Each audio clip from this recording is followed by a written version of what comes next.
Sanamkela Avalanche of Grace, gama lam ndithenjiwe molweni. Sithetha ngovuyo namhlanje, joy. Uvuyo ke sesinye seziqhamo zomoya ezibhaliweyo kuGalatians 5:22. Uxolo, uthando, ukuzeka kade umsindo, ububele, ukulunga zibhaliwe. Unalo uvuyo luhleli ngaphakathi kuwo. Uvuyo aluhambi ngokwemeko okuyo.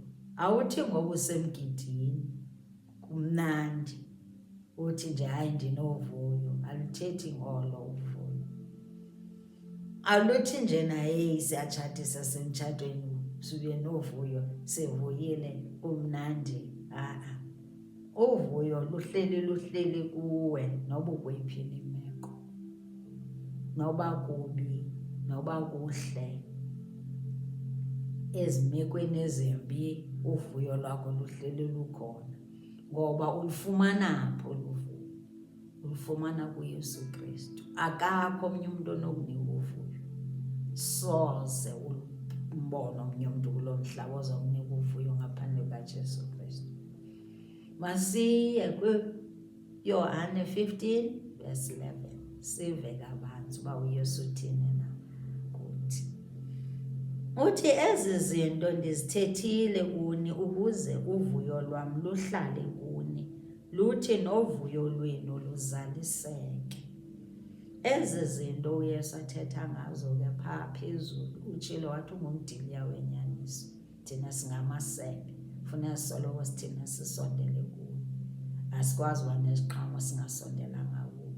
Uzibalile ziningi izinto ukuthi nelizwi lakhe nothando lwakhe masehlale kuye ngalo lonke ixesha. So oluvuyo esithetha ngalo ulufumana kuYesu Kristu. Maluhlale ke lungaphakathi kuwe.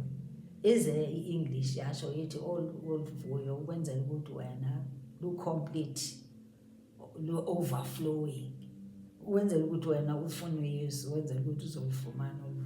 Uthi oluvuyo lu-complete, oluvuyo lu-overflowing. Uzawufumana ngokuhlala kuYesu. Luzawuhlala nakuwe ngoba wena uphi uhleli kuYesu Kristu. Uvuyo ke lubalulekile ke. Ulufumana njani kuwe oluvuyo? Ngokuba ube nombulelo, ube ne-heart of gratitude ngalo lonke ixesha ubulele. uYesu ndenzele ntoni, noba incinci into kwenzele yona, umbulele Nkosi mzali. Umbulele nomsebenzi awenzayo for wena. uYesu wasinceda uYesu. Wahla ezulwini, watsho wathi thuma mna bawo. Wahla uzawufela izono zethu. Efuna thina siphile sonwabe, sibe novuyo, sichwayite, noba kukweyiphi nemeko uYesu Kristu. Ngalo lonke ixesha kufuneka sisoloko sithina sinombulelo.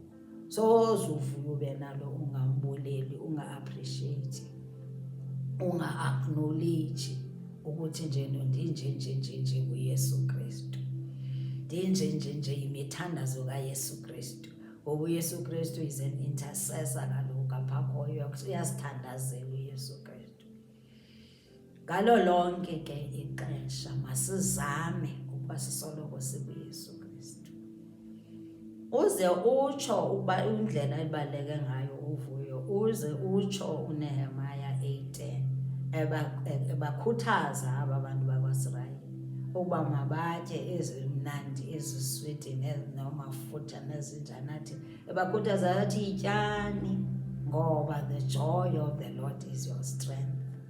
Ijoy yenu iphuma kuphi? From the Lord. No, Philippians 4:4.